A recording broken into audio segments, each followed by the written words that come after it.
Hey guys, we are back for Bandcamp Dailies number 56, and let's try and do this quickly this time, as opposed to all the other times. Now, so we have a couple listens today. We have Phonetic Thoughts 9, and we have Hunted. Now, we've already made a video about Phonetic Thoughts 9, but we haven't talked about Hunted. So Hunted is the closer from the infamous Self-Inflicted Memory Loss album from 2016. We've talked about this album many times on this video series. It is a very, very fun album. I love this album very much. This is a free jazz album. It is completely freestyle. It is randomly arranged. It is completely nonsensical. It is unlistenable. If you ask a random person on the street, show them this album, you ask them, hey, what do you think about this? They're going to be like, that is unlistenable. Nonsensical as well, but it's a very fun album. And so we're going to be listening. It's 99 songs, by the way. And so we're going to be listening to track 99. Like I said, this is a closer. And if you noticed, all the songs are very short. Very short. Even the last song is very short. But this is the longest song. The reason for that is because it has the longest sample. Something I forgot to mention. All of the so each song has drums. It has two guitars. It has vocals. I think it has two vocals. So like a high and a low. And then it has a sample at the very beginning. So I recorded my TV, the audio from my TV, I was switching through channels, and I was, for like an hour or 2 hours or something, I recorded the audio from it. Then I went through all of that audio, and I picked out over 100 of my favorite samples, and I picked 100 of my favorite samples to use for this song, for this album, I should say. And the last song here has the longest sample. And there's a reason for that, because which I will talk about once we start listening. So I think we can just start listening to it. It's like a death metal grindcore, but it's like a freestyle and a nonsensical version of that. So let's just get right into it, and we'll listen to the closer. This is Hunted, track 99 from Self-Inflicted Memory Loss. What were you thinking?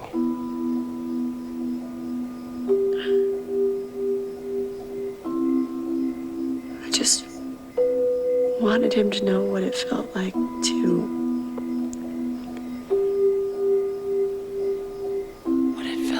what? To be hunted. Okay, so I'm just going to stop because I do have a bunch of stuff to talk about the sample. Now we'll re-listen to the song. So now that we listen to the sample, this is one thing I wanted to talk about. I uploaded this album to YouTube, I don't remember when, several years ago, and it got a copyright notice from uploading this album, and it was because of this sample. So this sample, and it was just this sample, nothing else. Everything else was fine. All the other samples on all the other 99 songs, the other 98 songs. But this sample had a problem. I'm assuming because of that keyboards that was playing, the music that was playing. That is from a movie. And so that was like the soundtrack to the movie, I guess.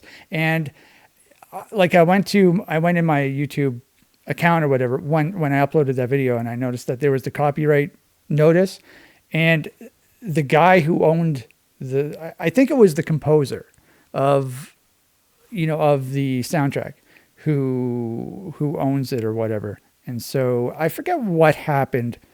Obviously nothing bad happened. I don't know. I don't have that video monetized. I don't have any of my videos monetized. Anyway, if anyone knows how to monetize videos, let me know in the comments.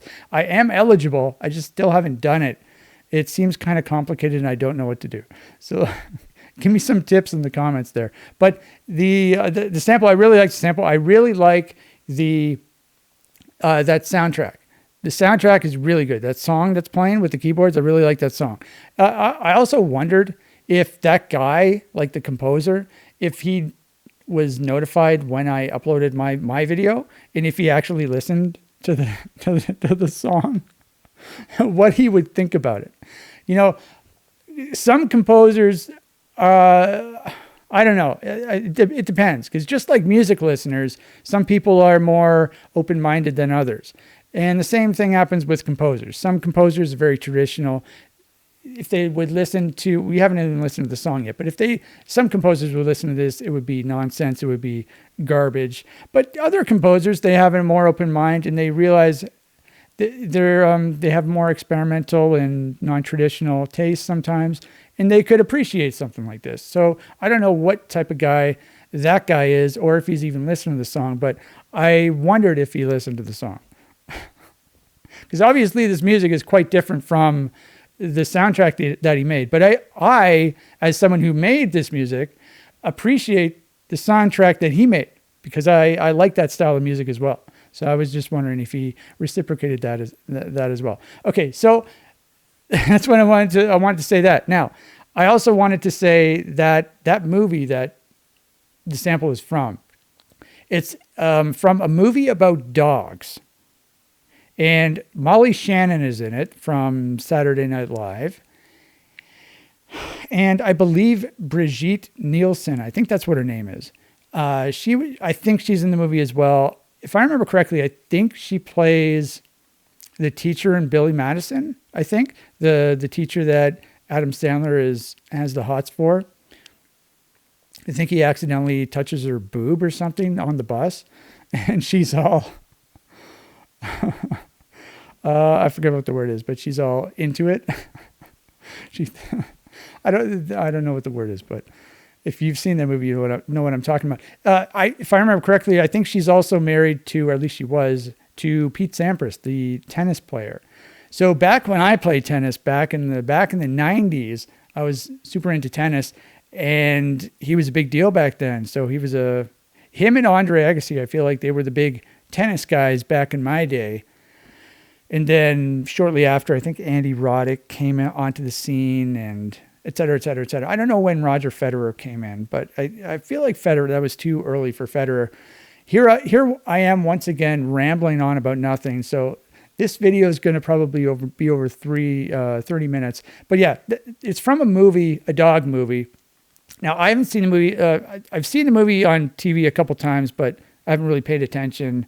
I feel like it's well, you could tell by the sample there, it's sort of dramatic, but considering Molly Shannon's in it, you would think that it's a comedy, but I feel like maybe it's sort of both. Maybe it's more of a kid's movie. I don't remember. I had the movie on in the background, and so I didn't really watch it, but the gist of the plot is I think she had a dog or something like that, and then there was like the pound guy in his van. There was like a dog catcher who was trying to catch the dog or something.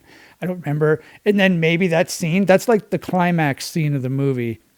I think she was trying to chase after the dog catcher, and maybe that's what they were getting at in that conversation, because they were asking her what she was doing, and she said she wanted him to feel, I forget the wording, but she wanted him to feel hunted, just like her dog was feeling hunted, I guess.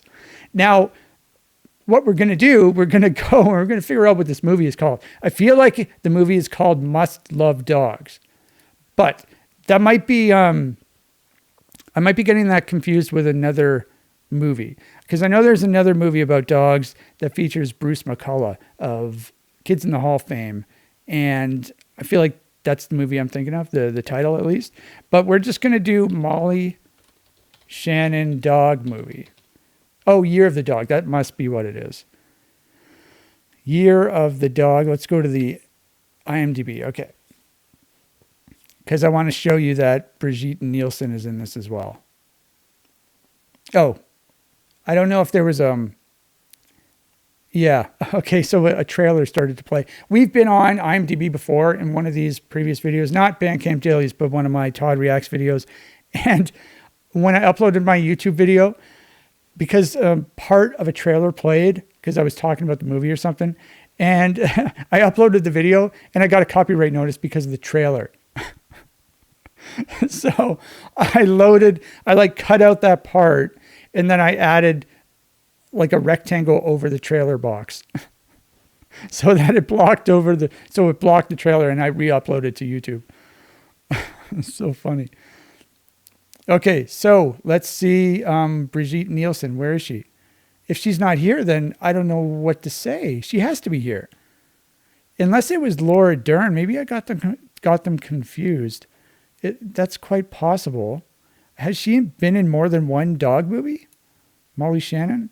I don't know. I'm going to look for more. Let's just do a search. Bridge. No. So it must not. Okay. Never mind. So that kind of changes things for me now that she's not in the movie. It must have been Laura Dern. I mean, they're both blonde, but this sort of changes my life right now because I thought it was a certain way, but now it's not. Anyway, that was a mismemory. It reminds me of this movie I watched recently called The Mandela Effect, which was really dumb. It's like, because I think the Mandela effect is, or you have this idea of a certain event happening a certain way, and then you find out years later that it never actually happened like that. This is one of those times, but in the movie, I think the first one was people thought Nelson Mandela died in prison or something like that, and that's where the term comes from. But in the movie, the guy was a father, and he was reading his kid a story, the Berenstain Bears, which I read those stories when I was a kid, but he thought it was the Berenstain Bears, and he was getting really paranoid because him and his wife were at the beach with their daughter. The daughter goes playing by the water, and she gets, pulled into the waves and she dies. Spoiler alert. And so then he starts getting all paranoid and he starts going into this Mandela effect business. But it's based on the premise of the Berenstain Bears. It's like when I was a kid, I always knew it was the Berenstain Bears. It wasn't the Berenstain Bears. So I feel like if you thought it was the Berenstain Bears, then you can't read. It reminds me, I've been wanting to make some movie reviews, some video movie reviews, some short ones. And that was one of them that I wanted to do. I literally just remembered about this right now. So hopefully by me doing this video right now, I will remember to do that in the future. But I was going to make fun of the movie because of the Berenstain Bears mismemory thing. Anyways, I think we talked about that enough. What else do we have to do? I think, so I have just a couple things written. I've already talked about all of them. So so this video is probably going to get a copyright notice as well because of the sample. So that guy's I wonder if that guy's going to watch this. Hopefully not, because that would be very embarrassing. Anyway, let's re-listen to the song. What were you thinking?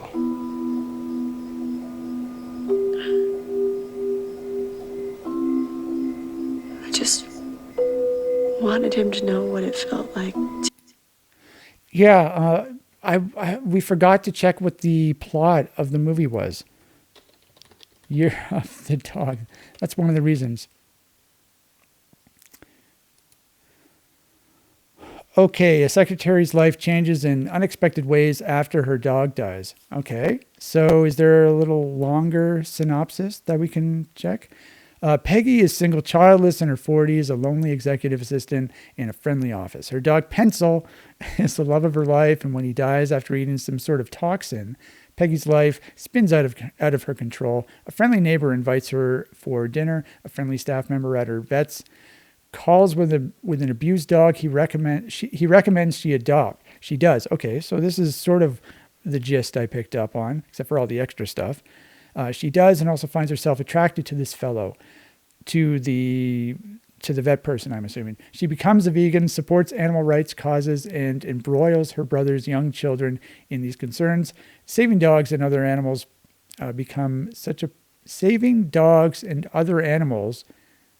become, is that proper English? Such a passion that her mental health and her job may be in danger.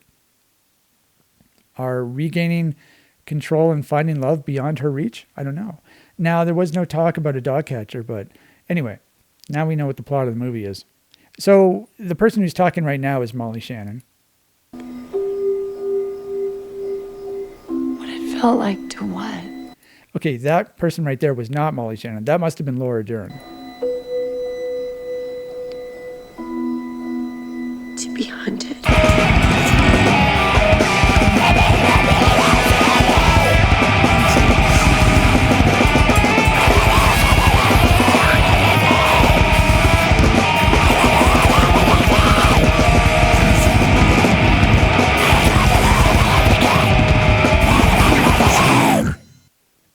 Good stuff. Oh yeah, good stuff. Love that album. This is a good song too. Okay, so I forgot to mention this at the beginning. We're going to do what we normally do. We're going to listen to it in Bandcamp. Then we're going to go into Reaper. We're going to isolate the instruments because you may not know what each one is doing when they're all mixed together. And then we're going to read the lyrics to the song. Okay, so let's go into Reaper. It's all queued up. So let's highlight the drums and we will isolate the drums. All right, and we will also centerize the guitars. Okay, so these are the drums for song 99.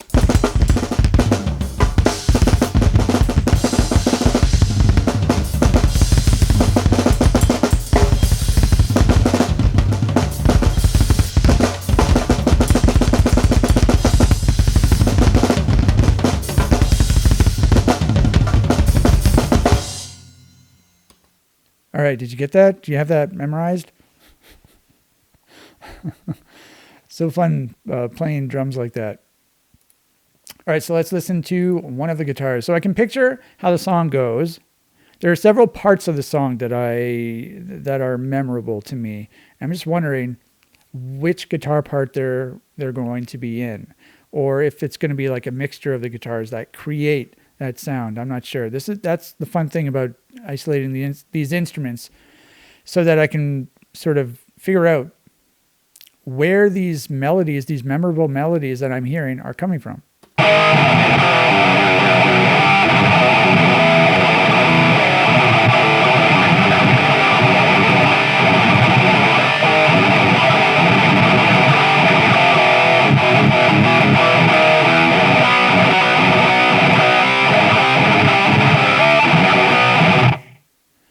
Okay, that did not sound like the song at all. So obviously, the song that I know as track 99 is going to be on the right guitar track. So like the second guitar track. This is sort of, so this guitar track must have been it was adding background music. It was like adding background atmosphere, because it's a lot of, I don't know, like death metal chords and stuff. That was sort of, it laid the basis. I don't know what I'm doing with my hands. It's like the background atmosphere of the song. And then the melody that I hear in my head must be from the second guitar track. So maybe it's like the lead guitar. There's definitely some high notes in this other guitar track that we're about to listen to. I'm just trying to think how the song goes. Yeah. There's definitely some single note stuff. Yeah. It's easier to sort of to pick out the single note stuff as opposed to chords, because they're so distorted and noisy. All right, so let's listen to the second guitar.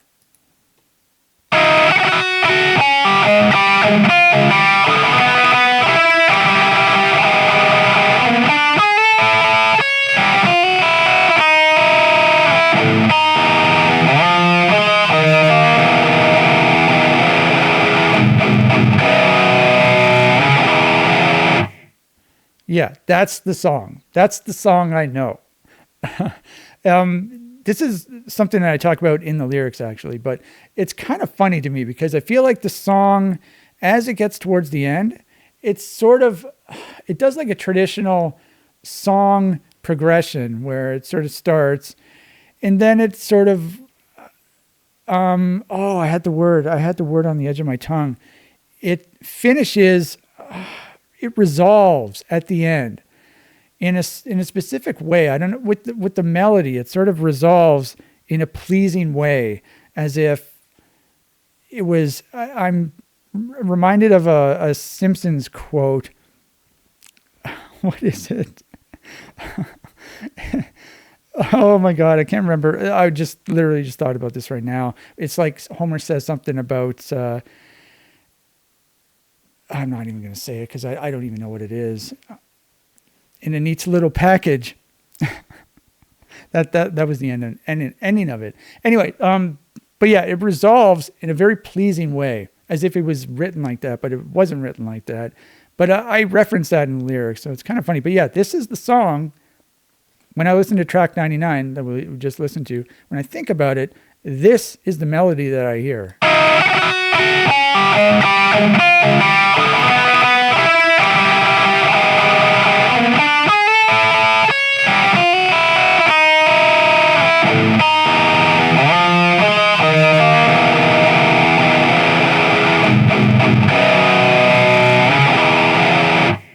Yeah, like right here, where it starts doing the lower notes. Yeah, sort of like right there.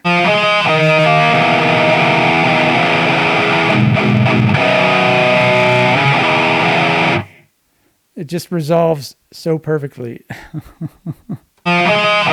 Okay, so I think that's it for Reaper. So let's close that. Now I guess we have the lyrics. Okay, so I have them right here. Now, something I've talked about, with the lyrics on this album. They're very immature. They're very dirty. Most of the time, they're very sexual, inappropriate. What other bad words can I think of? But that's what they are. This song isn't so much. Yeah, this song's not really bad at all. I guess there are a few bad words, but generally it's pretty tame, at least compared with the other lyrics. So I don't feel bad about showing this. And it's kind of funny. I mentioned this in one of the previous episodes. Sometimes with these lyrics for this album specifically, because I had to do 99, I had to write lyrics for 99 songs. I tried to do it as quick as possible. And so that's why the lyrics are so stupid. Stupid was another adjective I was trying to say earlier. But one thing I started doing was often I would use the sample as inspiration for the lyrics, and I would reference the sample. And I do that this time as well. But I also started doing referencing the actual music. So if the music made me feel a certain way, I would talk about it in the lyrics. And this is one of those times, just like I mentioned how I referenced the resolving ending on the one guitar as I referenced it in the lyrics, and I do reference it, and we're gonna see that. So where should I put the lyrics? I don't know where I should put them. I guess down here? Sure, how about right here? I don't want to maybe I can, I was going to say zoom down. Scroll down. I don't know what we normally do. I forget what we normally do. Okay, that's good. I don't want to block the cover art. Okay, so let's re-listen to Hunted, number 99. What were you thinking?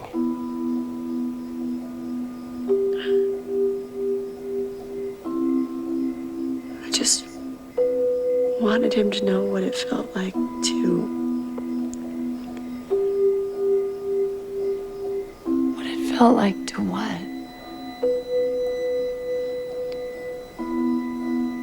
To be hunted.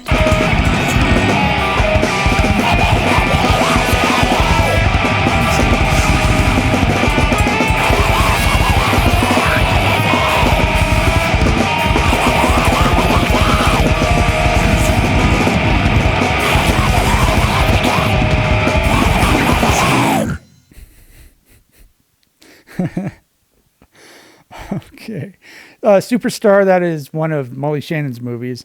Yeah, this doesn't make sense anymore. These lyrics don't make sense anymore because they reference Brigitte. It's Brigitte. It's not Bridget. It's Brigitte Nielsen. I'm pretty sure that's what her name is. But that she's not in the movie. So these lyrics are incorrect now. This is fake news. These lyrics are fake news. And this next line with the notes ending like a typical closing song, that's what I was talking about, how that one guitar resolved at the ending.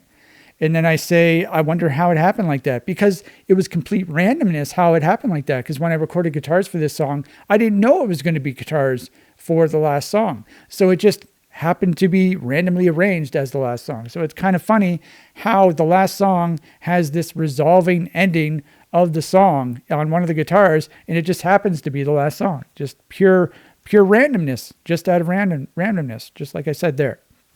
A lot of fourth wall stuff going on in the lyrics. And here, this last line, I just wanted to know what it felt like to get that as a reference to the sample, because I think Molly Shannon's character said that. And then pounded by Christopher. Yeah, so sexually pounded by Christopher. So this, the reason my name's Christopher, obviously, but this is a reference to the very first song, which is called Christopher. So it goes back around. So a lot of interesting things happening. These lyrics are very deep now, apparently, even though it has fake news in it now, but they were very deep.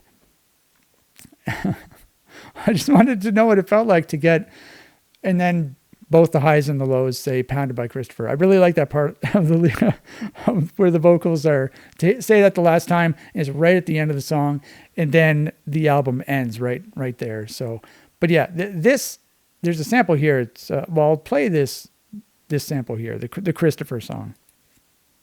What do you see as the basic problem with Christopher? Okay, so and that's what this is a reference to, pounded by Christopher. Okay, so I think that's going to be it for the video. Is it over 20 minutes, 26 minutes? I was hoping I could get it under 20 minutes. Unfortunately, I did not, but under 30 minutes, I think that's pretty good. So under 30 minutes for one song, that's not too bad. I thought I was going to do better, but we did have to do a bunch of other stuff. And I did ramble on some stuff that I didn't initially want to ramble on. By the way, I sort of changed my camera angle a little bit for this. I don't know if you can notice, but I feel like the camera was too close to me initially, or in all of my other videos. So I pushed the camera back a little bit. It's kind of awkward because there's a table here, and I also have like a rug underneath my recliner. So it's hard for me to move the tripod properly, but I think I did it. And I also anyway, let me know in the comments if it's a better angle. I'm going to look at it right now. So I'll see you next time.